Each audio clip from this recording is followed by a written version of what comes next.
আসসালামু আলাইকুম প্রিয় শিক্ষার্থীবৃন্দ, কেমন আছো সবাই? তোমরা যে যে অবস্থান থেকে আমার আজকের অনলাইন ক্লাসটিতে সংযুক্ত হচ্ছ, আমি তোমাদের সবাইকে আমার আন্তরিক পক্ষ থেকে শুভেচ্ছা জানাচ্ছি এবং স্বাগত জানাচ্ছি। প্রিয় শিক্ষার্থীবৃন্দ, মহান সৃষ্টিকর্তার নিকট আবারও কৃতজ্ঞতা প্রকাশ করছি, যার অশেষ রহমতে আমি আজ আবার তোমাদের সামনে আরেকটি অনলাইন ক্লাস নিয়ে হাজির হওয়ার সুযোগ পেয়েছি। এবং পাশাপাশি আমি ধন্যবাদ জানাতে চাই আমার কলেজের সুযোগ্য অধ্যক্ষ মহোদয়ের প্রতি, যার সুচিন্তিত দিক নির্দেশনার মাধ্যমে আমি তোমাদের সামনে আবার হাজির হওয়ার সুযোগ পেয়েছি। প্রিয় শিক্ষার্থীবৃন্দ, প্রিয় লক্ষ্মীপুর সরকারি কলেজের পদার্থবিজ্ঞান বিভাগের অনার্স প্রথম বর্ষের শিক্ষার্থীবৃন্দ, তোমাদেরকে আমি আবারও সুস্বাগত জানাচ্ছি। তোমরা নিশ্চয়ই অবগত আছো, আজ আমি তাপগতিবিদ্যা ও বিকিরণ এই কোর্সের উপর আমার আরেকটি ক্লাস পরিচালনা করব। এবং তোমরা নিশ্চয়ই জানো, আমি গত ক্লাসে বলেছি আমরা দ্বিতীয় অধ্যায়ের উপর আজকের ক্লাসটি পরিচালনা করব। তো ক্লাসে যাওয়ার আগে আমি তোমাদেরকে একটি গুরুত্বপূর্ণ কথা বলতে চাই।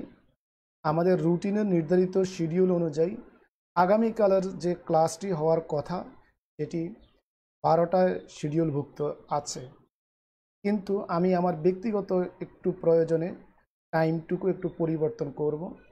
তোমরা আগামীকালের ক্লাসটি আমি সকাল 9:30টায় লাইভ করব, তাই তোমরা যারা আমাকে শুনছো সবাই বিষয়টা অবগত হবে এবং আগামীকাল 9:30টায় ক্লাসটিতে উপস্থিত হওয়ার আমি আহ্বান জানাচ্ছি।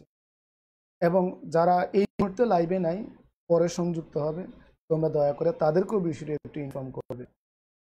প্রিয় শিক্ষার্থীবৃন্দ, আমি আবারও প্রতিদিনের ক্লাসের শুরুতে যথারীতি এটা বলতে চাই যে তোমরা দয়া করে তোমাদের যে সহপাঠীরা আছে সবাইকে ক্লাসটিতে সংযুক্ত হওয়ার জন্য আহ্বান জানাও।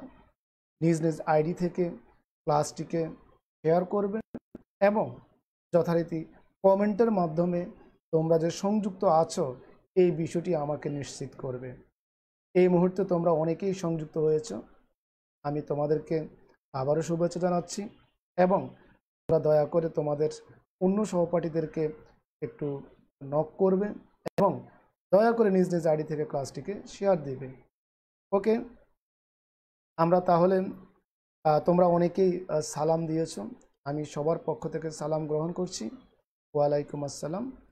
এবং তোমাদেরকে আমি তাহলে আমাদের মূল ক্লাসে নিয়ে যাচ্ছি।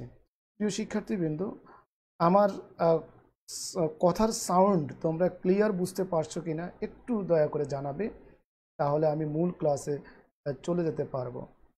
আমি একটু তোমাদের কমেন্টের অপেক্ষায় আছি, দয়া করে একটু কমেন্ট করবে তোমরা সাউন্ড ঠিক মতো শুনতে পাচ্ছ কি। বাবর হুসাইন তুহিন, শুনতে পাচ্ছি, ওকে স্যার, থ্যাংক ইউ। এবং যারা অন্যান্যরা আছো আশা করি রিপ্লাই করবে।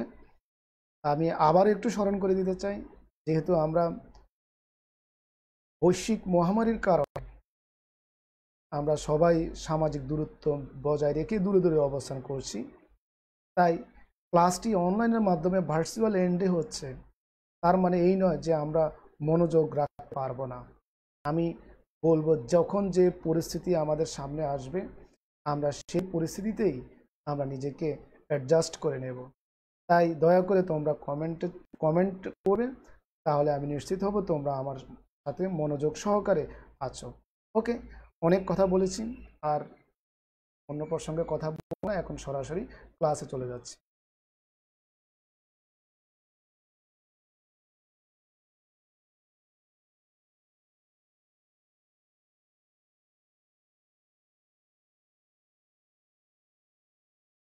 প্রিয় শিক্ষার্থীবৃন্দ, আমি সবাইকে আবারও আনুষ্ঠানিকভাবে স্বাগত জানাচ্ছি। আমি মোহাম্মদ ফিরোজ আলম, প্রভাষক পদার্থবিজ্ঞান বিভাগ, লক্ষ্মীপুর সরকারি কলেজ, লক্ষ্মীপুর। তোমরা নিশ্চয়ই অবগত আছো, যারা আমার সরাসরি ডিপার্টমেন্টের স্টুডেন্ট এই মুহূর্তে লাইভে আছো সবাই জানো। আমি আজকে দ্বিতীয় অধ্যায়ের উপর প্রথম লেকচারটি তোমাদের সামনে উপস্থাপন করব এবং লেকচার এই দ্বিতীয় অধ্যায়ের নাম হচ্ছে গ্যাসের গতিতত্ত্ব। হ্যাঁ, এটা তোমাদের ইন্টারমিডিয়েট শ্রেণীতেও তোমরা পড়ে এসেছো, সরাসরি এই নামেরই গ্যাসের গতিতত্ত্ব নামে একটি অধ্যায়। তাই পড়াগুলো আমাদের অনেক পরিচিত মনে হবে, কেমন? আমরা আশা করি বুঝতে আমাদের অসুবিধা হবে না। প্রিয় শিক্ষার্থীবৃন্দ, আজকে আমি বেসিক্যালি তোমাদের সামনে দুটি টপিক নিয়ে আলোচনা করার চেষ্টা করব।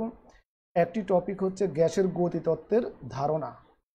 এটা নিচের ক্লাসও আমরা পড়ে এসেছি, তারপরেও এই ধারণাটা অনার্স লেভেলে এসে আমরা আরেকটু বিস্তারিত বর্ণনা তোমাদের সামনে করব। এবং আরেকটা গুরুত্বপূর্ণ আইটেম, আদর্শ গ্যাসের চাপের রাশিমালা। প্রিয় শিক্ষার্থীবৃন্দ, অনার্স ফার্স্ট ইয়ারে এসে তোমরা অনেকেই একটু দ্বিধাদ্বন্দ্বের মধ্যে পড়ে যাও, কারণ এক্ষেত্রে ইন্টারমিডিয়েট শ্রেণীতে তুমি বা এর নিচের শ্রেণীগুলোতে তুমি সৃজনশীল পদ্ধতিতে তুমি পড়ে এসেছো এবং সেক্ষেত্রে তোমার পড়ার স্টাইল বা প্রশ্নের স্টাইল, উত্তর করার স্টাইল সম্পূর্ণ ভিন্ন ছিল। কিন্তু অনার্স লেভেলে তোমাকে সেই ট্রেডিশনাল মেথডেই তোমাকে পরীক্ষা দিতে হয়। এতে করে আমরা সৃজনশীল পদ্ধতিতে যে সকল বিষয়কে একটু কম গুরুত্বপূর্ণ হিসেবে তোমরা পরীক্ষার জন্য প্রস্তুতি নাও, সেই বিষয়গুলো আবার এখানে গুরুত্বপূর্ণ, অধিক গুরুত্বপূর্ণ হিসেবে তোমাদের সামনে আসবে। যেমন আদর্শ গ্যাসের চাপের রাশিমালা, সৃজনশীল পদ্ধতিতে হয়তো আমরা এই রাশিমালাটা প্রতিপাদন না পড়লেও চলতো, হয়তো এই রাশিমালাটা কিভাবে আসে বা রাশিমালাটা প্রয়োগ কোথায় কোথায় সেটা শুধু আমাদের দরকার ছিল। কিন্তু এই লেভেলে আমাদেরকে এই রাশিমালার প্রতিপাদন শিখতে হবে যথোপযুক্তভাবে, কারণ এটা তোমাদের বড় প্রশ্ন হিসাবে গ বিভাগের প্রশ্ন হিসাবে আসবে, আর গাণিতিক বিষয় তো আছেই। তাই আমরা এটাকে ভালোভাবে পড়ার চেষ্টা করব এবং আমি আশাবাদী আমার ক্লাসটি তোমরা যদি যথাযথভাবে অনুসরণ করো তাহলে আজকের এই দুইটা টপিক সম্পর্কে একটা সম্যক ধারণা তুমি অর্জন করবে। প্রিয় শিক্ষার্থীবৃন্দ, তোমরা যারা সংযুক্ত আছো, আমি আবারও একটু তোমাদেরকে বিরক্ত করছি, তোমরা তোমাদের যে সকল সহপাঠী এখনও সংযুক্ত হয় নাই একটু দয়া করে ব্যক্তিগতভাবে তাদেরকে একটু নক করো, যাতে ক্লাসটির সাথে সরাসরি সংযুক্ত হয়। ওকে, তাহলে আমরা আমাদের মূল আলোচনায় চলে যাচ্ছি। আমাদের আজকের আলোচনার প্রথমে আমি বলেছি গ্যাসের গতিতত্ত্বের ধারণা, এই বিষয়টা আমরা ক্লিয়ার করব। প্রিয় শিক্ষার্থীবৃন্দ, আমাদের স্ক্রিনে তোমরা বেশ কিছু লেখা দেখতে পাবে। আমরা এই লেখাগুলোকে ব্যাখ্যা করব এবং এই ব্যাখ্যার মাধ্যমে আমাদের গ্যাসের গতিতত্ত্ব সম্পর্কে একটি পূর্ণাঙ্গ ধারণা আমরা লাভ করব। তোমরা জানো, পদার্থের গঠনগত দিক যদি আমরা বিশ্লেষণ করি তাহলে সেক্ষেত্রে পদার্থের প্রধানত তিনটি রূপ আমরা দেখতে পাই। একটি হলো কঠিন, একটি হলো তরল, আরেকটি হলো গ্যাসীয় বা বায়বীয়। এখন এই বায়বীয় পদার্থের কণাগুলোকে যদি আমরা অ্যানালাইসিস করি আমাদের বিভিন্ন তথ্যের মাধ্যমে বা বিভিন্ন বিজ্ঞানীদের বিভিন্ন গবেষণার মাধ্যমে, তাহলে আমরা দেখি যে এখানে কণাগুলোর মধ্যে ইন্টারমলিকুলার ফ্রি স্পেস নেই বললেই চলে। অর্থাৎ এই কণাগুলো পরস্পর থেকে অনেক বেশি দূরত্বে অবস্থান করে এবং প্রত্যেকটা কণার গতি আছে এবং প্রত্যেকটা কণার গতি, একটা কণার গতি আরেকটা কণার গতিতে কোনো প্রভাবিত হয় না। এখানে আরও কিছু বৈশিষ্ট্য তোমরা শিখে এসেছো নিচের ক্লাস থেকে, যে প্রত্যেকটা কণা তোমার এলোমেলোভাবে গতিপ্রাপ্ত অবস্থায় থাকে। এই এলোমেলোভাবে গতিপ্রাপ্ত হওয়ার কারণে সেক্ষেত্রে তোমার তাদের মধ্যে অনবরত সংঘর্ষ ঘটে, কলিশন ঘটে এবং এই সংঘর্ষের মাধ্যমে দেখা যায় সেখানে তাপের সৃষ্টি হয়। এই ধারণাটাই মূলত গতিতত্ত্বের মূল কথা, যে গ্যাস অণুগুলোর এলোমেলো ছুটোছুটির কারণে সংঘর্ষ ঘটবে এবং সংঘর্ষের ফলে তাপ সৃষ্টি হবে এবং এই তাপকে আমরা অ্যানালাইসিস করব যে তথ্যের মাধ্যমে, সেই তথ্যটাই হলো গ্যাসের গতিতত্ত্ব। এক্ষেত্রে বিভিন্ন বিজ্ঞানের বিভিন্ন গবেষণা আছে, তোমরা হায়ার স্টাডিতেও আরও পাবা। যত অনার্স 4 বছর, মাস্টার্স 1 বছর বা এরপরও যদি কেউ আরও উচ্চতর ডিগ্রির জন্য এই ফিজিক্স নিয়ে পড়ালেখা করো, দেখবে এই বিষয়গুলো হিট অ্যান্ড থার্মোডাইনামিক্স, এটা ক্লাসিক্যাল মেকানিক্সেও যেমন আছে, তোমার কোয়ান্টাম বা মডার্ন ফিজিক্সও সমানভাবে আছে। তা আমরা এখানে চলে যাই আমাদের থিওরিগত যে বিষয় আছে পাঠ্যসূচির ধারণা অনুযায়ী, সেই অনুযায়ী আমরা বিষয়টিকে একটু উপস্থাপন করব তোমাদের সামনে।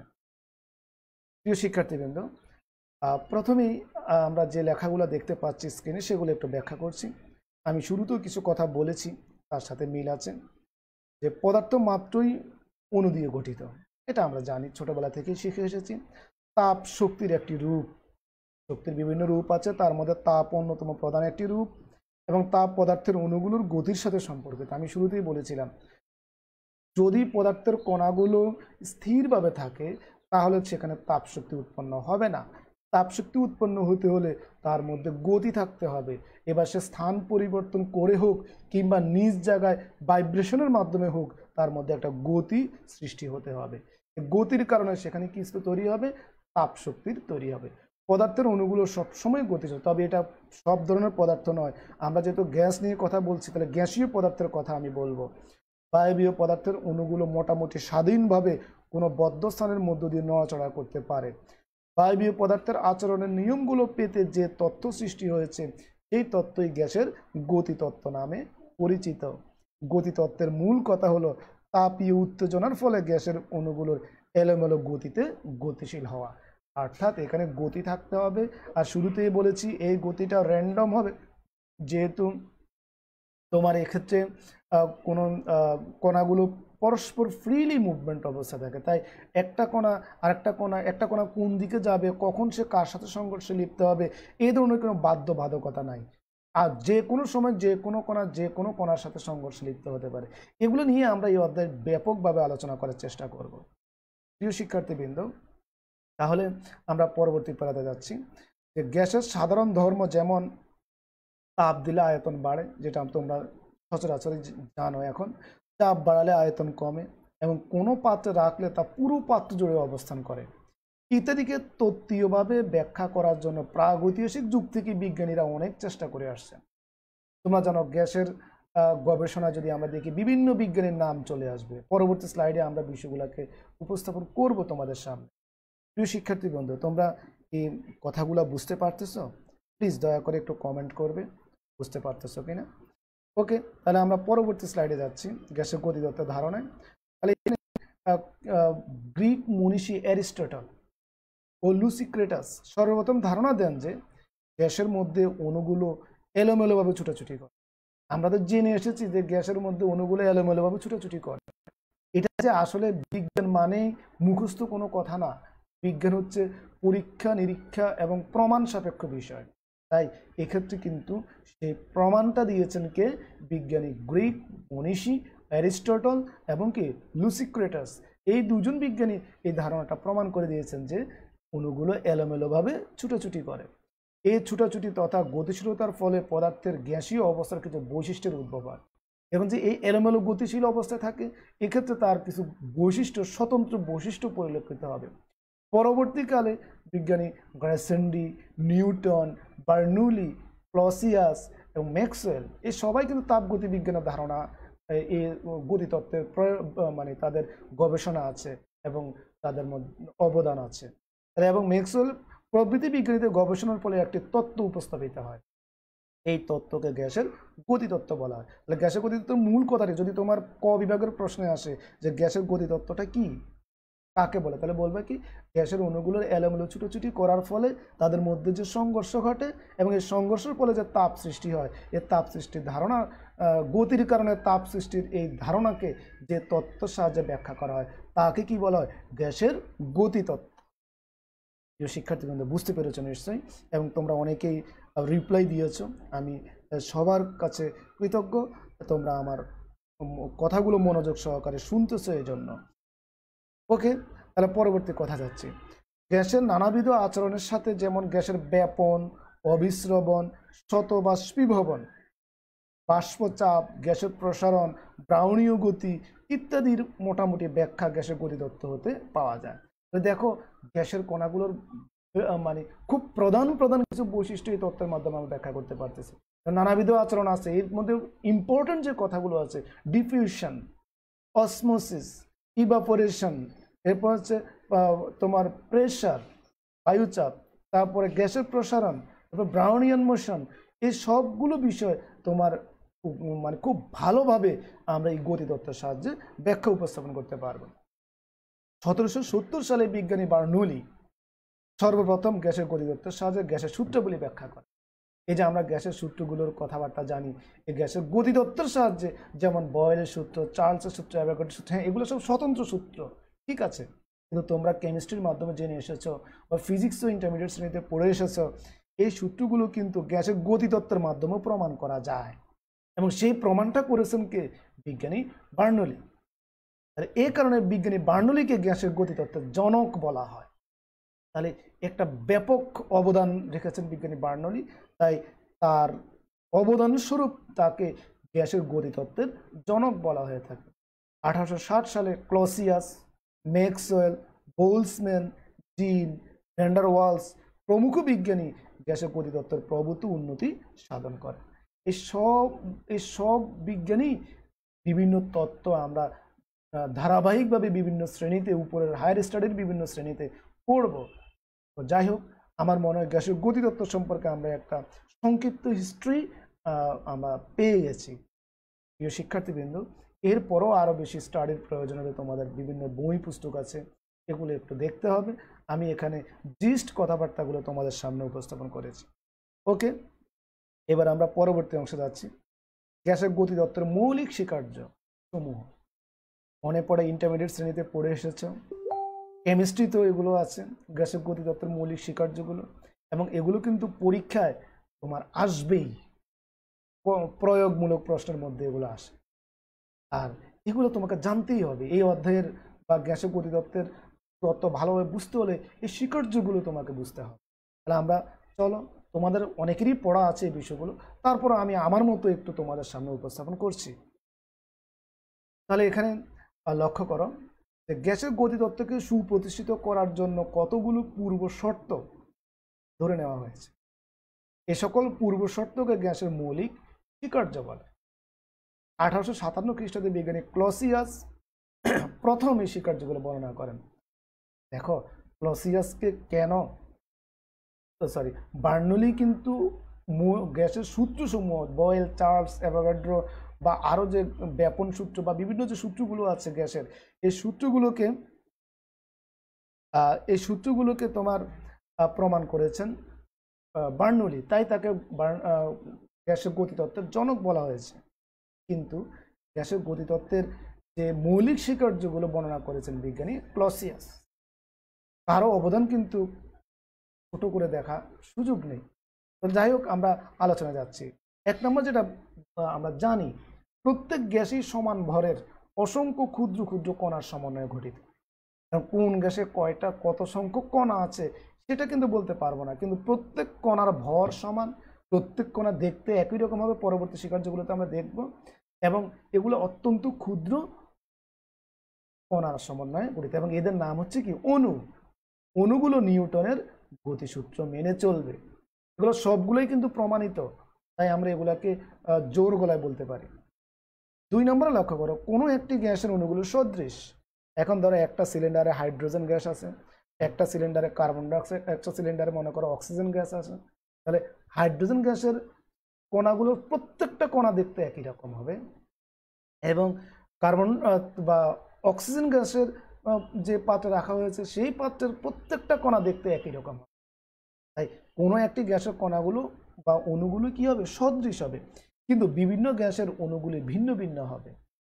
উদাহরণস্বরূপ অলরেডি বলা আছে, হাইড্রোজেন গ্যাসের সকল অণু সদৃশ হবে এবং অক্সিজেন গ্যাসের সকল অণু সদৃশ হবে, কিন্তু হাইড্রোজেন গ্যাসের অণু এবং অক্সিজেন গ্যাসের অণু সদৃশ নয়।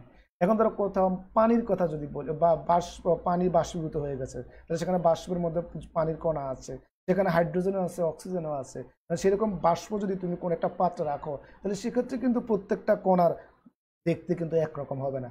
শুধু হাইড্রোজেনগুলোকে দেখতে একরকম হবে, অক্সিজেনগুলোকে দেখতে একরকম হবে। এর বিষয়টা 3 নম্বরে বলছি, গ্যাসের অণুগুলি বিন্দু ভর আদর্শ স্থিতিস্থাপক গোলক। কোন অণুগুলোর প্রকৃতির কথা বলেছি, তাহলে অণুগুলোর আকৃতি হবে গোলাকার, ক্ষুদ্র গোলাকার, এবং এই গোলকগুলোর আবার বৈশিষ্ট্য বলেছি, এগুলো ইলাস্টিক, পারফেক্টলি ইলাস্টিক, আর বলা হচ্ছে আদর্শ স্থিতিস্থাপক, পারফেক্টলি ইলাস্টিক স্পেরিক্যাল শেপ হবে এই গ্যাসের অণুগুলোর, মানে দেখতে বা আকারটা ওই রকম হবে। ওকে, এই তিনটি স্বীকার্য আমার মনে হয় আমরা বুঝতে পেরেছি। ওকে, এবার আসলে আমরা পরবর্তী স্বীকার্যগুলো তো দেখব। তো 4 নম্বর স্বীকার্যটা লক্ষ্য করো, অণুগুলোর মধ্যবর্তী দূরত্বের তুলনায় এদের আয়তন উপেক্ষণীয়। আমরা এখন কিন্তু ত্রুটি নিয়ে কথা বলবো না, আমরা এখন স্বীকার্যগুলো নিয়ে কথা বলবো। তার মধ্যে একটা কথা বলে রাখি, যে যতগুলো স্বীকার্য আমি তোমাদের সামনে প্রেজেন্ট করব, এই স্বীকার্যগুলোর মধ্যে দুইটা স্বীকার্য আছে সেগুলা সীমাবদ্ধতা আছে, অর্থাৎ এগুলো ত্রুটি আছে, সেগুলো আমরা পরে আলোচনা করব ধারাবাহিকভাবে ক্লাসগুলোতে।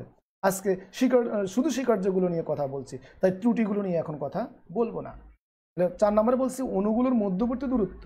আমরা তো শুরুতেই জেনে এসেছি যে গ্যাসের অণুগুলো অনেক দূরে দূরে অবস্থান করে, এদের ইন্টারমলিকুলার ফ্রি স্পেস অনেক বেশি। তাহলে এদের দুইটা অণুর মাঝখানের যে ডিস্টেন্স, যে দূরত্ব, এই দূরত্বের তুলনায় তাদের যে আয়তন, সে আয়তনটা অত্যন্ত নগণ্য। অর্থাৎ তুমি যদি তোমার অবস্থান থেকে অনেক দূরে, এখন ধরো যে আমরা রাত্রিবেলায় মনে করো ভূপৃষ্ঠ থেকে আকাশের দিকে তাকালে বিভিন্ন তারাগুলা, গ্রহ নক্ষত্রগুলো দেখি, দূরত্ব বেশি হওয়ার কারণে তাদের আয়তনটা কিন্তু খুব নগণ্য দেখা যাচ্ছে। কারণ অনেক বড় বড় এক একটা নক্ষত্র, গ্রহ, উপগ্রহ আছে, সেক্ষেত্রে তারকা আছে, সেক্ষেত্রে আমরা তাদেরকে অনেক বিন্দু ফোটার মতো দেখতে পাচ্ছি, দূরত্ব বেশি হওয়ার কারণে। ঠিক একই রকম গ্যাসের অণুগুলোকেও আমরা ওই রকমভাবে বিবেচনা করতে পারি।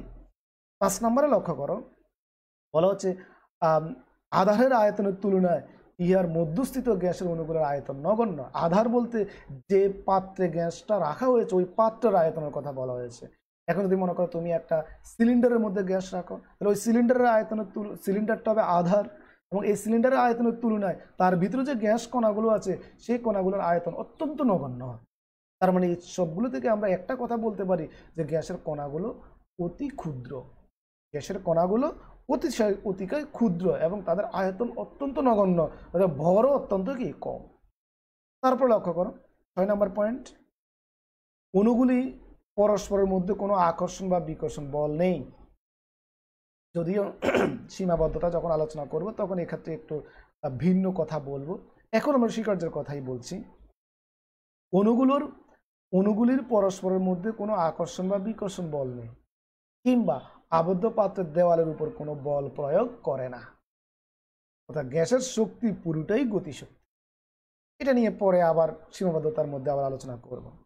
অণুগুলো সতত সঞ্চরণশীল, অর্থাৎ প্রত্যেকটা অণু কিন্তু গতিশীল হয়, প্রত্যেকটা অণু গতিশীল হয়, সতত সঞ্চরণশীল। ধরো আমি একটু যদি একটা উদাহরণ দিই, তোমরা আসলে যদি একটু থার্ড আই যেটা আমাদের আছে, অন্তর্চক্ষু, এটা দিয়ে যদি একটু শুনো বিষয়টা এবং একটু যদি কল্পনা করো, তাহলে এরকম একটা দৃশ্য তুমি দেখতে পাবে। আমি এখন যেটা বলবো, মনে করো আমি একটা রুমের মধ্যে তোমাদের 10 জনকে চোখ ভালো করে বেঁধে দিলাম, যাতে তোমরা কেউ চোখে কিছু না দেখতে পাও। দিয়ে আমি প্রত্যেকজনকে অভিমুখ ভিন্ন ভিন্ন করে, ভিন্ন ভিন্ন দূরত্ব সবাইকে দাঁড় করা দিয়ে আমি বললাম যে আমি যখন বাঁশিতে হুইসেল দিব তখন সবাই যে যেদিকে মুখ করে আছে সেই দিকে হাঁটবে, এবং শর্ত হলো যে যেখানে জায়গা বাধাপ্রাপ্ত হবে, এবার মানুষের সাথে হোক বা তোমার পাশের জনের সাথে হোক বা দেওয়ালের সাথে হোক, তুমি সেখান থেকে দিক পরিবর্তন করে অন্যদিকে হাঁটবা। কথা বুঝে নাও। তুমি যদি দূর থেকে বিষয়টাকে পর্যবেক্ষণ করো তাহলে দেখবে যে এই দৃশ্যটা গ্যাসের অণুগুলোর সাথে মিলে যাচ্ছে, এবং এই দৃশ্যটা তুমি যখন দেখবে কেউ যদি নিজের বল প্রয়োগ না করে, সেখানে ধাক্কা পেলে টাচ লাগলে সে যদি অন্যদিকে ঘুরে যায়, তাহলে দেখবে তার যে গতিটা, এই গতিটা র্যান্ডম গতি, এলোমেলো গতি, এবং তার গতির উপরে তার নিজের কোনো প্রভাব নেই, এবং তার গতি পরিবর্তন শুধুমাত্র কিসের কারণে? সংঘর্ষের কারণে। এবার সংঘর্ষটা পাশের কণার সাথে হতে পারে কিংবা দেওয়ালের সাথে হতে পারে, অর্থাৎ কোনো কোণা থামতে পারবে না, এটা অনবরত গতিপ্রাপ্ত থাকবে। এর কথা কি বুঝতে পারছে? কেমন প্রশ্ন থাকে, কেন তাদের মধ্যে অনবরত গতি থাকে? এই বিষয়গুলো আমরা পর্যায়ক্রমে এই অধ্যায়ে আলোচনা করব। ওকে, তাহলে এদের গতিবেগ শূন্য হতে অসীম পর্যন্ত হতে পারে। ওই যে বললাম, এদের গতিবেগ কখনো কমে না, বরং যত সংঘর্ষ ঘটবে তত তাদের গতির দিক পরিবর্তন হবে এবং লব্ধি গতিবেগটা কি হবে, বাড়বে। এবং সেটা শূন্য থেকে ক্রমান্বয়ে বাড়তে বাড়তে বাড়তে বাড়তে বাড়তে বাড়তে অসীম পর্যন্ত হতে পারে। এর ব্যাখ্যা আমরা পরবর্তী বিভিন্ন থিওরির মাধ্যমে দিব। তারপর আসো 8 নম্বরে, অণুগুলি প্রতিনিয়ত অতি বেগে বিক্ষিপ্ত ও ছুটোছুটি করছে এবং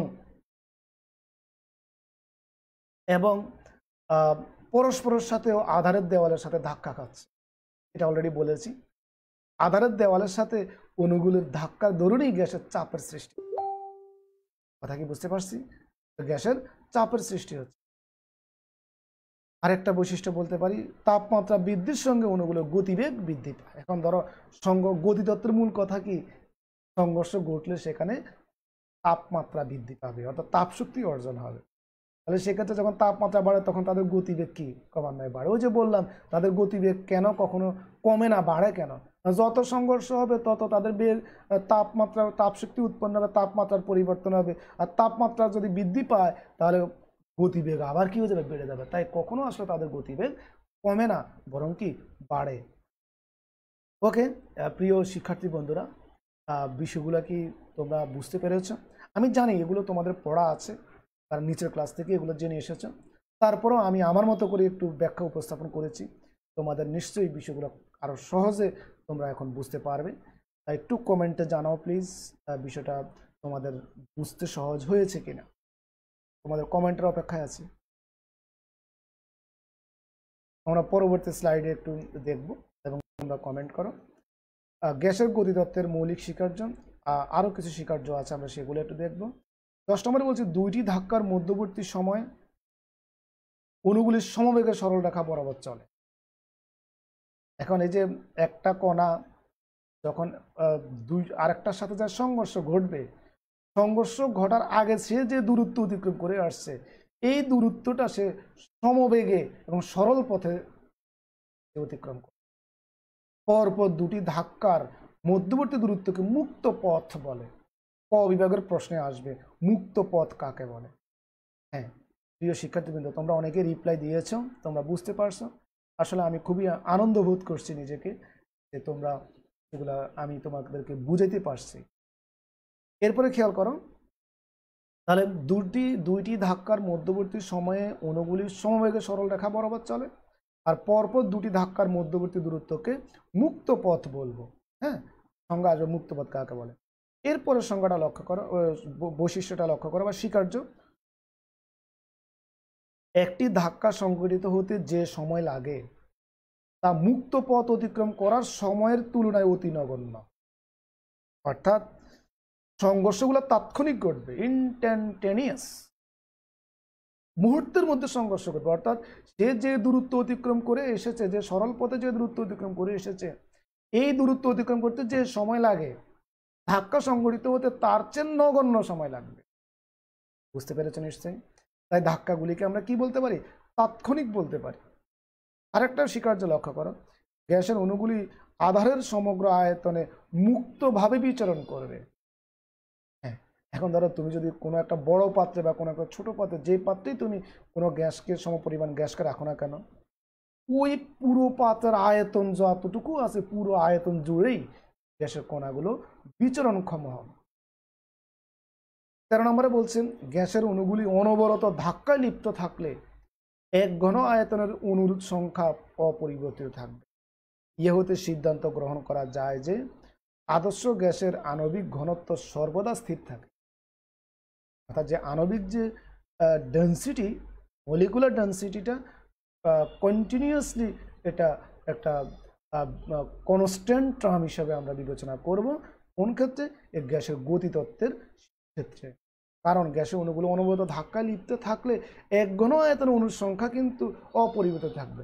এখন ধরো তুমি যদি বলো যে তুমি 1 ঘনমিটার আয়তনের মধ্যে একটা সিলিন্ডারের মধ্যে তুমি 100টি গ্যাসের অণু দিয়েছ, মনে করো যদি কাউন্টেবল হয়ে থাকে, এবং যতক্ষণ পর্যন্ত যতটা সংঘর্ষ, যত সংখ্যক সংঘর্ষই ঘটুক না কেন, অণু তো সেই 100টাই। অণু কি বাড়বে? সংঘর্ষ বলে কি অণু বাড়বে? না, অণু বাড়বে না।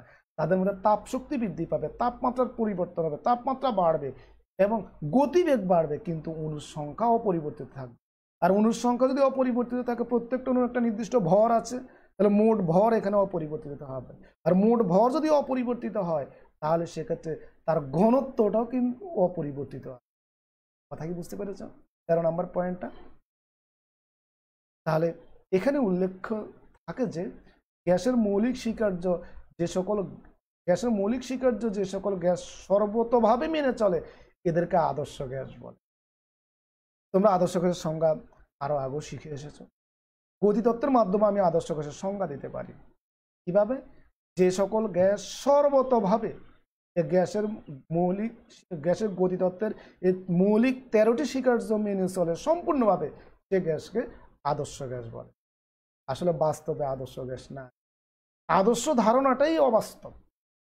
এটা কখনো মানে তুমি বাস্তবে দেখাতে পারবা না, তবে এটাকে আমরা কল্পনা করতে পারি।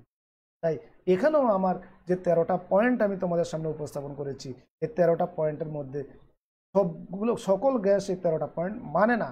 তার মধ্যে 2টা পয়েন্ট এখানে ত্রুটি আছে, যেটা আমরা পরে আলোচনা করব ধারাবাহিকভাবে। প্রিয় শিক্ষার্থীবৃন্দ, গ্যাসের গতিতত্ত্বের মৌলিক শিক্ষা, এখন ধরো যদি 3 নম্বরের প্রশ্নে আসে, তুমি কি 13টাই লিখবা? লিখলে কোনো ভুল নাই, যদি ভুল লেখো তাহলে আবার পেনাল্টি আছে। তাই যে কোনো 5টা পয়েন্ট তুমি ভালোভাবে মনে রাখবে, তাহলে সেই 5টা পয়েন্ট লিখলে যথেষ্ট। আর যদি 5টাও মনে না আসে, 3টেই লেখো সঠিকভাবে, যথেষ্ট। ঠিক আছে? তো যাই হোক, তাহলে আমরা তোমার জানার জন্যই কিন্তু তোমার 13টা পয়েন্ট শিখ উচিত। প্রিয় শিক্ষার্থীবৃন্দ, আমার আজকের আলোচনার একটা অর্ধেক আমি শেষ করেছি আলোচনা, এবং গ্যাসের গতিতত্ত্বের মৌলিক স্বীকার্যগুলো আমরা আলোচনা করতে পেরেছি। এখন আসলে আমরা 3টা গুরুত্বপূর্ণ সংজ্ঞা শিখব, যেটাও তোমরা নিচে ক্লাসে শিখে গড় বেগ, গড় বর্গবেগ এবং বর্গমূল গড় বর্গবেগ। 3টা সংজ্ঞা আছে, এই সংজ্ঞাগুলো আমরা আলোচনা করব। এখন এখানে একটা কথা বলে রাখি, এই বেগগুলো জানার দরকার কেন? এগুলো জানার দরকার হচ্ছে তোমার যে কোণার গ্যাসের যে কোণাটা তুমি বেগ নির্ণয় করবা, কোণগুলোর বেগ নির্ণয় করবা, আসলে তুমি সঠিকভাবে কোনো বেগ নির্ণয় করতে পারবা না। সেজন্য প্রত্যেকটা কোণার একটা গড় বেগ আমরা বিবেচনা করি। লক্ষ্য করার সংজ্ঞাটা কিভাবে আমি উপস্থাপন করেছি। কোনো গ্যাসের অণুসমূহের বিভিন্ন গতিবেগের পাটিগণিতিক গড়কে ওই গ্যাসের অণুসমূহের গড় গতিবেগ বলা হয়। এটা একেবারে সিম্পল সংখ্যা। মনে করি m ভর বিশিষ্ট কোনো গ্যাসের n সংখ্যক অণুর গতিবেগ, ইন্ডিভিজুয়ালি যে গতিবেগগুলো, একটা হলো c1, একটা হলো c2, আর একটা হলো c3, এবং n সংখ্যক যেহেতু বলেছি তাহলে ডট ডট দিয়ে বললাম কত, cn, হলে গড় গতিবেগ হবে c বার ইকুয়াল, এটাকে আমরা বার দ্বারা প্রকাশ করি গড়টাকে, c1 প্লাস c2, অর্থাৎ প্রত্যেকটা অণুর ইন্ডিভিজুয়ালি গতিবেগকে সমষ্টি করে মোট অণুর সংখ্যা দ্বারা আমরা ভাগ করে দেব, তাহলে সেটা কি হবে, গড় বেগের পরিণত হবে। এরপরে আসো গড় বর্গবেগ। গড় বর্গবেগের ধারণাটা খেয়াল করো। কোনো গ্যাসের অণুসমূহের বিভিন্ন গতিবেগের বর্গের গড় মানকে, তাহলে একটু আগে যে সংখ্যাটা আমরা দেখিয়েছি, সেখানে যে গতিবেগ আছে প্রত্যেকটা গতিবেগকে ইন্ডিভিজুয়ালি বর্গ করবে। দেখো এখানে দিচ্ছি c1, c2, c3, cn individually গতিবেগগুলো, আর এখানে হলো কি c1 square, c2 square, c3 square, cn square, তার মানে কি ইন্ডিভিজুয়ালি প্রত্যেকটার কি বর্গ করেছি গতিবেগগুলোর। এবার এই বর্গ মানগুলোর গড় করব। দেখো এই বর্গ মানগুলোর গড় করেছি, অনুসংখ্যা তো একই আছে, তাই এই মানটাকে আমরা কি বলবো, গড় বর্গবেগ। গড় বর্গবেগ। আশা করি বিষয়টা বুঝতে পেরেছ।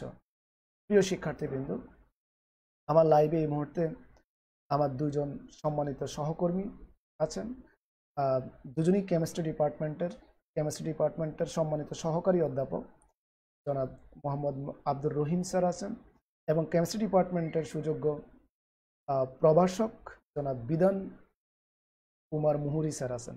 আমি দুজনকেই আমার আন্তরিক শুভেচ্ছা জানাচ্ছি লাইভে সংযুক্ত হওয়ার জন্য। ওকে প্রিয় শিক্ষার্থীবৃন্দ, এবার আমরা তাহলে গড় বেগের ধারণা আমরা পেলাম, গড় বর্গ বেগের ধারণা পেলাম। এখন আসো আমরা দুটির ক্ষেত্রে এবার আরেকটা গুরুত্বপূর্ণ সংজ্ঞা, রুট মিন স্কোয়ার ভেলোসিটি। অর্থাৎ গড় বর্গবেগের বর্গমূল, গড় বর্গবেগের বর্গমূল। এই বিষয়টা আমরা এখন ব্যাখ্যা করব। দেখেছেন কোনো গ্যাসের অণুসমূহের বিভিন্ন গতিবেগের, পূর্ববর্তী স্লাইডের সর্বশেষ যে সংজ্ঞাটা আমরা নিয়েছি সেটারই লক্ষ্য করো। কোনো গ্যাসের অণুসমূহের বিভিন্ন গতিবেগের বর্গের গড় মানের বর্গমূলকে, বর্গের গড় মানের বর্গমূলকে গ্যাসটির অণুসমূহের গড় বর্গবেগের বর্গমূল বলে। এখন ধরো আমরা একটু ব্যাখ্যা যাচ্ছি। এম ভর বিশিষ্ট কোনো গ্যাসের এন সংখ্যক অণুর গতিবেগের বর্গবেগ যথাক্রমে C1 square, C2 square individually বর্গমূলটা আমরা নির্ণয় করলাম। নির্ণয় করে আমরা এটার গড় বর্গ বেগটা বের করলাম, গড় বর্গ বেগটা বের করলাম। এবারে এই জিনিসটাকে যদি আমি বর্গমূল করি তাহলে যে মান পাবো সেটাই হলো আমার এই কাঙ্ক্ষিত মান, গড় বর্গ বেগের বর্গমূল, যাকে আমরা সংক্ষেপে RMS ভ্যালু বলে থাকি, রুট মিন স্কয়ার। অনেক সময় ভাইভাতে কিন্তু এই সংক্ষিপ্ত বিষয়গুলো আমরা জানতে চাই, লিখতে বলি, তখন না পারলে আসলে তোমাদের চেয়ে আমাদের লজ্জাবোধটা একটু বেশি হয়, কারণ নিজেকে তখন ব্যর্থ মনে হয় যে তোমাদেরকে এগুলো শিখাতে পারি নাই।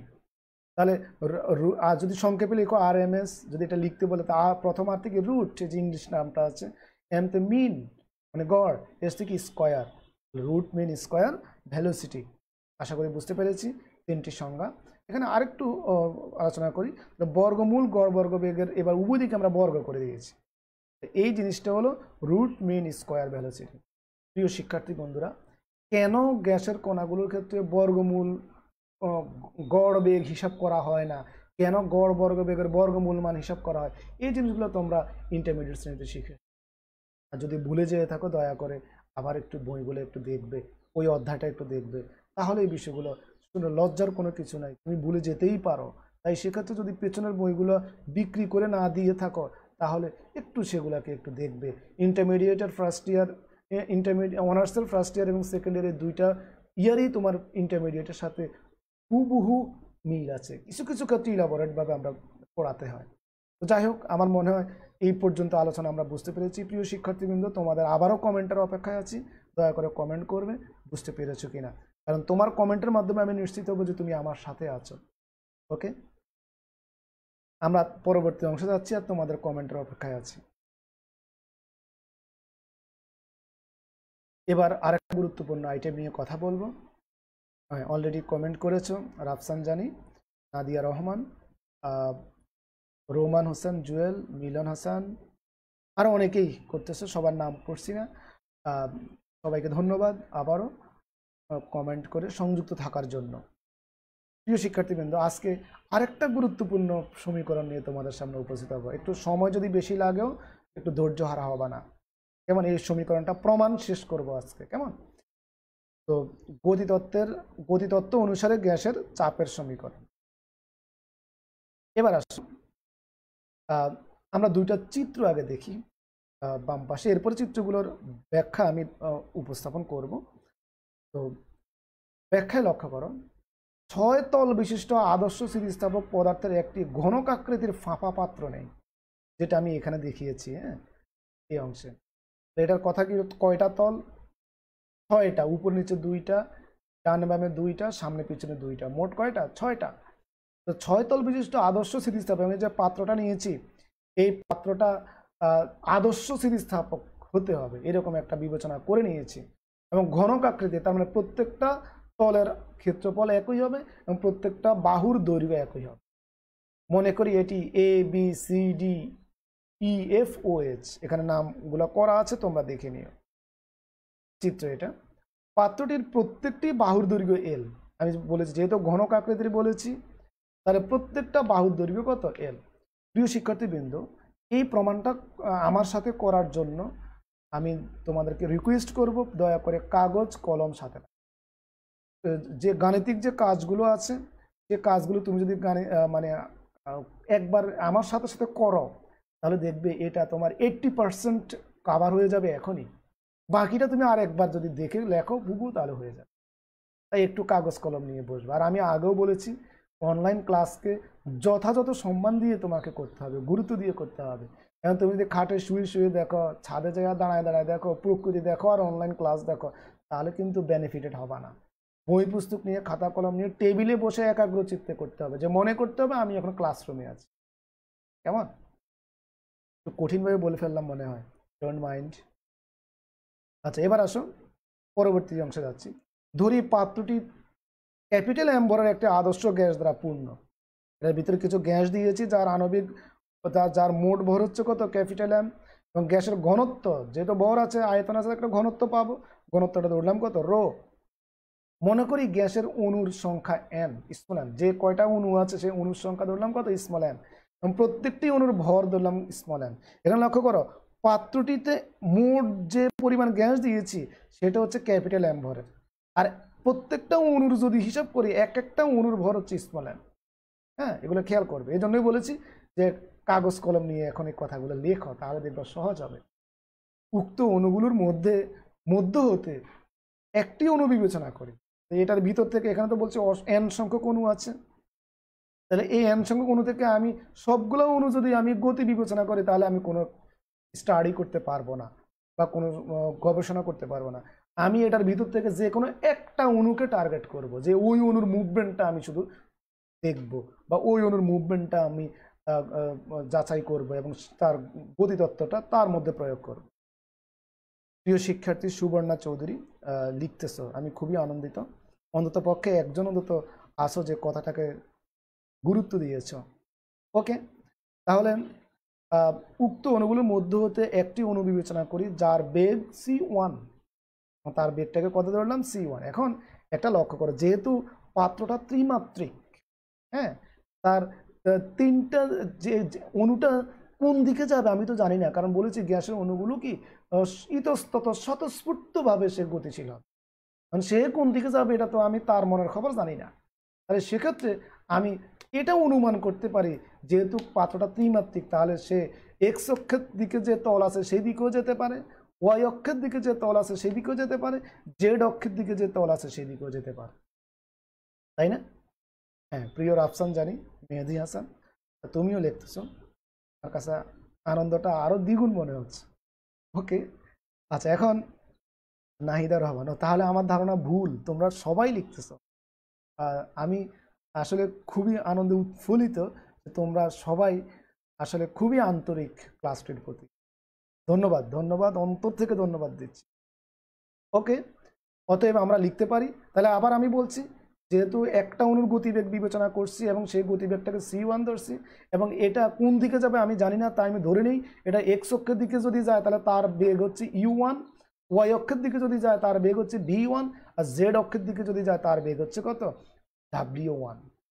তাহলে এবার যে দিকে যাওয়ার সে যাবে, আমি যদি এক্স অক্ষের দিকে আমি বলি তাহলে u1 আমি বিবেচনা করব, ওয়াই অক্ষের দিকে যদি বলি তাহলে v1 বিবেচনা করব, জেড অক্ষের দিকে গেলে w1 বিবেচনা করব। ওকে, তাহলে আমরা লিখতে পারি ম্যাক্সওয়েলের বেগ বন্টন একটা সূত্র আছে, যেটা তোমাদের এই অধ্যায়ে প্রমাণ আছে, এরপরে আমরা সময় সুযোগ করে করব ইনশাল্লাহ। এখানে এই বেগ বন্টন সূত্র, তাহলে মোট বেগ, তাহলে তিনটে অক্ষ বরাবর যে যাওয়ার প্রবাবিলিটি থেকে আমরা মোট তার বেগটা বর্গ বেগটা আমরা বের করতে পারি। গড় বেগ কিন্তু নির্ণয় করিনি, আমরা নির্ণয় করতেছি কি গড় বর্গ বেগ, সরি বর্গ বেগটা নির্ণয় করতেছি। তো মোট বর্গ বেগ হচ্ছে u1 স্কোয়ার, এটা হলো এক্স অক্ষের জন্য, এটা হলো ওয়াই অক্ষের জন্য v1 স্কোয়ার, এটা হলো জেড অক্ষের জন্য w1 স্কোয়ার। আশা করি বিষয়টা আমরা বুঝতে পেরেছি। কেমন? আচ্ছা, এখন তাহলে আমরা c1 square equal u1 square plus v1 square plus w1 square, এটা হলো একটা অণুর জন্য গতিবেগের যে কথা সেটা আমরা বললাম। তারপরে খেয়াল করো পরবর্তী স্লাইডে, তাহলে মনে করি, এখন আসো, আমি তো জানি না কোন অক্ষে যাচ্ছে, আমি মনে করব এখন, মনে করি অণুটি OX অক্ষ বরাবর, এই OX অক্ষ বরাবর, আর নিচের চিত্র দেখ OX অক্ষ বরাবর বেগটাকে u1 ধরেছি, হ্যাঁ, OX অক্ষ বরাবর u1 বেগে ABCD তলকে আঘাত করলো। তাহলে এখানে ABCD এই যে তলটা আছে এই তলে x অক্ষের দিকে, হ্যাঁ, এই তলে এসে আঘাত করলো। অণুর ভর m, এটা আমরা আগেই বলে নিয়েছি, বলে OX অক্ষ বরাবর তার ভর বেগ আছে, যেহেতু বেগ আছে তাহলে ভর আছে, তার ভর বেগ কত হবে mu1, ভর এবং বেগের গুণফল। তারপরে বলছি যে দেওয়ালটির সাথে অনুস্থিতিস্থাপক সংঘর্ষ ঘটে। তোমাদের মনে আছে আমরা শুরুতেই ঘনকটার পরিচয় দিয়েছি, পাত্রটার পরিচয় দিয়েছি, পাত্রটা সম্পূর্ণ স্থিতিস্থাপক ধর্ম সম্পন্ন, দেওয়াল সম্পন্ন। তাহলে কণাটা যখন দেওয়া ABCD তলে ধাক্কা খাবে তখন সে সম্পূর্ণ স্থিতিস্থাপক সংঘর্ষ ঘটবে। আর স্থিতিস্থাপক সংঘর্ষের শর্ত, এটাও তোমরা ইন্টারমিডিয়েট শ্রেণীতে পড়ে এসেছো যে আদি ভরবেগ এবং শেষ ভরবেগের মান পরস্পর কি হবে, সমান হবে এবং ভরবেগের দিক পরস্পর বিপরীত হবে। তাহলে যেহেতু ABCD তলে ধাক্কা খাবে, তাহলে যে ভরবেগে সে এখানে ধাক্কা খাবে সে একই ভরবেগে সে বিপরীতমুখী হয়ে যাবে, অর্থাৎ সে তার প্রত্যাগমন ঘটবে এবং সে যেই দিকে গমন করছে সেটা হলো ধনাত্মক x অক্ষ বরাবর, এখন সে চলে আসবে কি ঋণাত্মক x অক্ষ বরাবর। তাহলে অতএব সংঘর্ষের পর তার ভরবেগ হবে কত, -mu1। সংঘর্ষের পূর্বের ভরবেগ আর সংঘর্ষের পরের ভরবেগ পরস্পর সমান, শুধুমাত্র পার্থক্য কি দিক পরিবর্তন হয়ে যাবে। এটাই হলো স্থিতিস্থাপক সংঘর্ষের মূল কথা। তারপরে খেয়াল করো, তাহলে অণুটির বেগের U1 উপাংশের জন্য ভরবেগের পরিবর্তনটা কতটুকু হয়েছে, ভরবেগের পরিবর্তনটা কতটুকু হয়েছে এখন আমরা বলবো। তাহলে শেষ ভরবেগ মাইনাস আদি ভরবেগ বা আদি ভরবেগ মাইনাস কি শেষ ভরবেগ, অসুবিধা নেই। তাহলে আদি ভরবেগটাকে আমি বলি, তাহলে ধনাত্মক মান আসবে। তাহলে আদি ভরবেগ বিয়োগ কি শেষ ভরবেগ, তাহলে পরিবর্তন পেয়ে যাবো। তাহলে এটা বিয়োগ, যেহেতু এটা ঋণাত্মক আছে তাহলে এটা যোগ করলে কি হবে, ধনাত্মক আসবে, অর্থাৎ 2mu1। এটি হচ্ছে কি x অক্ষ বরাবর যদি কণাটির গতিপ্রাপ্ত হয়, তাহলে x অক্ষ বরাবর কণাটির গতিপ্রাপ্ত হওয়ার ফলে তার মোট ভরবেগের পরিবর্তন x অক্ষ বরাবর। এখন অনুরূপভাবে কণাটি তো y অক্ষ বরাবর গতিশীল হইতে পারে, মোট ভরবেগের পরিবর্তন কত সেটা আমরা বের করব। তারপর z অক্ষ বরাবর গতিশীল হতে পারে, সেটাও আমরা দেখব। তাহলে আমরা এখন সেটা একটু দেখি। যদি আবার ABCD তলে একবার ধাক্কা খাওয়ার পর, এবার আর একটু ব্যাখ্যা দিচ্ছি এখানে, ABCD তলে একবার ধাক্কা খাওয়ার পর EFOH তলে আর একবার ধাক্কা খাবে, সেটা এই তলে ধাক্কা খাওয়ার পর যখন এই বিপরীত দিকে চলে আসবে, ঋণাত্মক x অক্ষের দিকে চলে আসবে, তখন আইসা আবার সে EFOH এই তলে ধাক্কা খায় এবং এই তলে ধাক্কা খাওয়া, তাহলে ধাক্কা কয়বার হলো, 2 বার। তাহলে ABCD তল হতে EFH তলে আসে, তাহলে পরপর দুটি ধাক্কার মধ্যবর্তী সময় কত, এবং পরপর দুটি ধাক্কার মধ্যবর্তী সময় সে কতটুকু দূরত্ব অতিক্রম করেছে, যে এই তলের দৈর্ঘ্য অর্থাৎ DH এই দূরত্ব অতিক্রম করছে, বা OC এই দূরত্ব অতিক্রম করেছে, বা AE এই দূরত্ব অতিক্রম করেছে, এবং আমরা ধরেছি এই দূরত্বের মান কত, L, স্মল l, এবং এই দূরত্ব অতিক্রম করতে তার সময় যদি T1 হয় এবং সে বেগ ছিল কত U1, তাহলে আমরা তার যেহেতু এটা আমরা পড়েছি শিকার্সের মধ্যে যে দুটি ধাক্কার মধ্যবর্তী সময়ে, পরপর দুটি ধাক্কার মধ্যবর্তী সময়ে কণাটি সরল পথের সমবেগে চলে। তাহলে আমার প্রথম ধাক্কাটা খাইলো ABCD তলে আর পরের ধাক্কাটা খাইলো EFOH তলে, তাহলে পরপর দুটি ধাক্কা হলো, এটার মধ্যবর্তী যে দূরত্ব এই দূরত্ব হলো কত, স্মল l দূরত্ব, এবং এই দূরত্বে সে কিভাবে যাবে, সমবেগে যাবে, এবং তার যে বেগটা x অক্ষ বরাবর যেহেতু সেটা কত, U1। বুঝতে পেরেছ? তাহলে S = VT সমবেগের সূত্র, সেটা দিয়ে যদি আমরা T এর মান বাইর করি তাহলে T হবে কত, L/U1। আমার মনে বুঝতে পেরেছে? অর্থাৎ এই সময়ে অণুটির বেগের U1 উপাংশের দরুন ভরবেগের পরিবর্তন হচ্ছে 2mu1, যেটা আমরা এর আগে বের করেছি। তাহলে অণুটির U1 উপাংশের জন্য ভরবেগের পরিবর্তনের হার বের করব। পরিবর্তনের হার, তাহলে ভরবেগকে যে সময়টা সেটা দিয়ে ভাগ করে দিব, ভরবেগের পরিবর্তন ভাগ সময়। তাহলে আমরা বলতে পারি যে ভরবেগের পরিবর্তন পেয়েছি 2mu1 আর সময় পেয়েছি কত, L/U1। এটাকে আমরা একটু সিম্পলিফাই করে লিখলে বলতে পারি যে 2mu1² l। তাহলে এটা কোন অক্ষ বরাবর ভরবেগের পরিবর্তনের হার পেলাম, x অক্ষ বরাবর। ঠিক অনুরূপভাবে আমরা এখন y অক্ষ বরাবর ভরবেগের পরিবর্তনের হার বের করব, z অক্ষ বরাবর ভরবেগের পরিবর্তনের হার বের করব। লক্ষ্য করো, পরবর্তী স্লাইডে আমি এই কাজটুকু দেখাবো এখন। তাহলে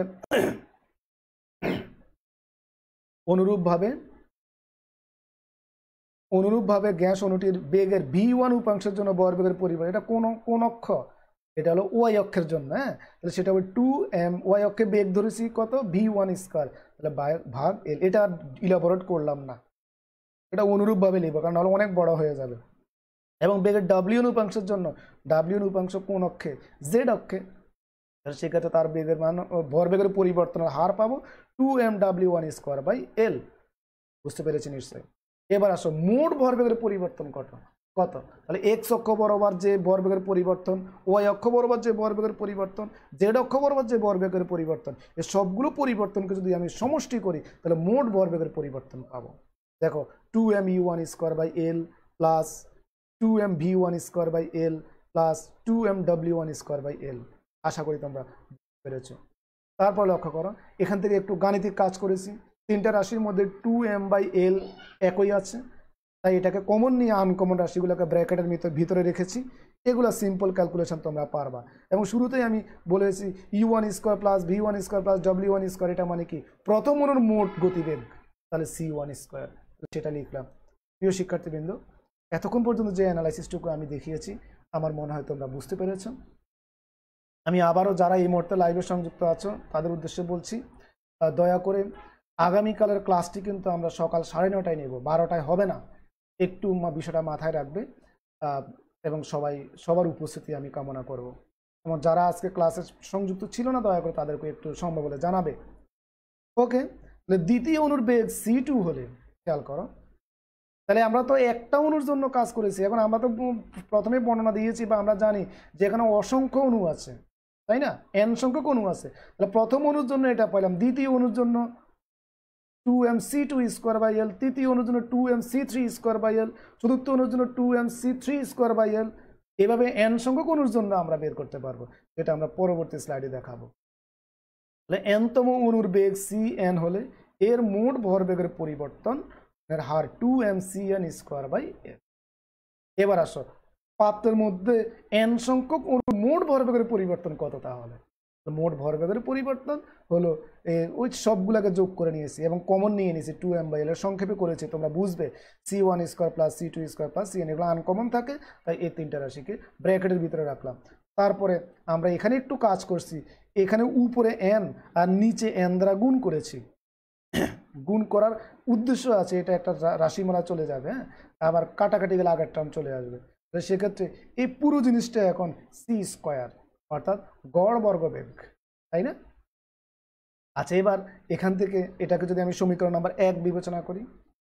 এবার আসা আরেকটা ধারণা, কিন্তু নিউটন, দেখো নিউটন এখানেও আছে, কিন্তু নিউটনের দ্বিতীয় সূত্র অনুযায়ী এই ভরবেগের পরিবর্তনের হার অণুগুলোর উপর বিভিন্ন দেওয়াল কর্তৃক প্রযুক্ত বলের সমান। তোমরা জানো আমরা গ্যাসের গতিতত্ত্বের একটা স্বীকার্য পড়েছিলাম যে গ্যাসের অণুগুলো যখন নিজেদের সাথে এবং দেওয়ালের সাথে সংঘর্ষে লিপ্ত হয়, সংঘর্ষের ফলে সেখানে একটা চাপ তৈরি হয় এবং এই চাপটাই বল হিসেবে সেখানে প্রকাশ পায়। তাহলে সেক্ষেত্রে দেওয়াল বলের, তাহলে কি বললো, কিন্তু নিউটনের দ্বিতীয় সূত্র যে এই ভরবেগের পরিবর্তনের হার অণুগুলোর উপর বিভিন্ন দেওয়াল কর্তৃক প্রযুক্ত বলের সমান। ঘনকটির দেওয়ালের উপর ধাক্কাজনিত চাপ পি হলে ঘনকটির 6টি দেওয়ালের উপর মোট বল, তাহলে এখানে তো তল আছে কয়টা, তার 6টা, তাহলে একটা তলের উপর যদি চাপ পি হয় তাহলে 6টা তলের উপর চাপ কয় গুণ হবে, 6 গুণ, তাহলে 6p। তাহলে আমরা বলতে পারি ক্ষেত্রফল গুণ চাপ, এটা বলের সংজ্ঞা অনুযায়ী P = F/A, সেই সংজ্ঞা অনুসারে, হ্যাঁ। তাহলে সেক্ষেত্রে 6l স্কোয়ার ইন্টু কত, পি ক্ষেত্রফল। তাহলে ক্ষেত্রফল হলো যেহেতু ঘনকের তল, তাহলে দৈর্ঘ্য আর প্রস্থ সমান, তাহলে l গুণ l স্কোয়ার, আর এরকম ক্ষেত্র কয়টা আছে, 6টা, তাহলে 6l স্কোয়ার গুণ পি। আশা করি এই বিষয়টাও বুঝতে পেরেছি। এটাকে আমরা 2 নং সমীকরণ হিসাবে বিবেচনা করব। তারপরে খেয়াল করো, আর বেশিক্ষণ সময় নেই, অল্প সময় আছে, 4-5 মিনিট সময় লাগবে। সমীকরণ 1 এবং সমীকরণ 2 হতে পাই, হ্যাঁ। তাহলে এবার নিউটনের সূত্র অনুযায়ী এই চাপজনিত বলের মান আর ভরবেগের পরিবর্তনের হার পরস্পর কি সমান। তাহলে সেই হিসাব অনুযায়ী আমরা এখান থেকে যদি পি এর রাশিমালাটা বের করি তাহলে পক্ষান্তর করলে এই গাণিতিক কাজটুকু পাবো। এটা আমি আর ব্যাখ্যা দিলাম, এগুলো তোমরা পারবে। তাহলে পি ইকুয়াল, এটা কাটাকাটি করার পরে যেটা থাকে 1/3 mc²/l³। প্রিয় শিক্ষার্থীবৃন্দ, যেহেতু ঘনকটির দৈর্ঘ্য আমি এল ধরেছি, তাহলে প্রস্থ এল, উচ্চতাও এল, তাহলে l³ 3টা মাত্রা গুণ করলে তার কি পাওয়া যাবে, আয়তন পাওয়া যাবে। তাহলে আমরা পরের লাইনে লক্ষ্য করো, তাহলে P = 1/3 l³ = v, কারণ দৈর্ঘ্য প্রস্থ উচ্চতার গুণফল, তাহলে আয়তন, তাহলে mnc²/v আয়তন। এরপর লক্ষ্য করো 1/3 এই mn মানে হচ্ছে তোমার মোট আণবিক ভর গ্যাসের, তাহলে সেক্ষেত্রে এটাকে ক্যাপিটাল M দ্বারা প্রকাশ করলাম, c²/v। তারপর লক্ষ্য করো এই m/v, এটা হলো রো, ঘনত্ব, যে গ্যাসের পাত্রটি সে ঘনত্ব রো, তাহলে সেক্ষেত্রে রো স্কয়ার। তারপরে ধন্যবাদ, চলে আসছে তাই না? তাহলে এখানে যে সমীকরণগুলো এই স্লাইডে আমরা দেখতে পেয়েছি, এই p equal 1/3 mn c square, তারপরে p equal 1/3 mc square v, p equal 1/3 rho c square. হ্যাঁ, যদি একক আয়তনের কথা বলে, একক আয়তনে গ্যাসের চাপের রাশিমালা বের করে, তাহলে ভি এর মানে এক একক হবে। তাহলে সেক্ষেত্রে 1/3 mn c স্কোয়ার বা 1/3 mc স্কোয়ার বা 1/3 রো সি স্কোয়ার, যেভাবে তুমি বলো না কেন, সেটা আমরা পাবো। তাহলে আশা করি এই পর্যন্ত আলোচনা বুঝতে পেরেছি। প্রিয় শিক্ষার্থীবৃন্দ, তোমরা এতক্ষণ আমার আলোচনা শোনার জন্য আমি ধন্যবাদ দিচ্ছি তোমাদেরকে। কেমন লাগছে, বিষয়গুলো কি বুঝতে পেরেছো কিনা একটু দয়া করে কমেন্ট করো, এবং কমেন্টের মাধ্যমে আমরা কিছু আনুষঙ্গিক কথাবার্তা আছে সেটা বলে শেষ করে দেব। একটু দয়া করে কমেন্ট করবে আশা করি, এবং নিজ নিজ আইডি থেকে ক্লাসটিকে যদি প্রথমে শেয়ার না করে থাকো, দয়া করে ক্লাসটি শেয়ার করে দিবে।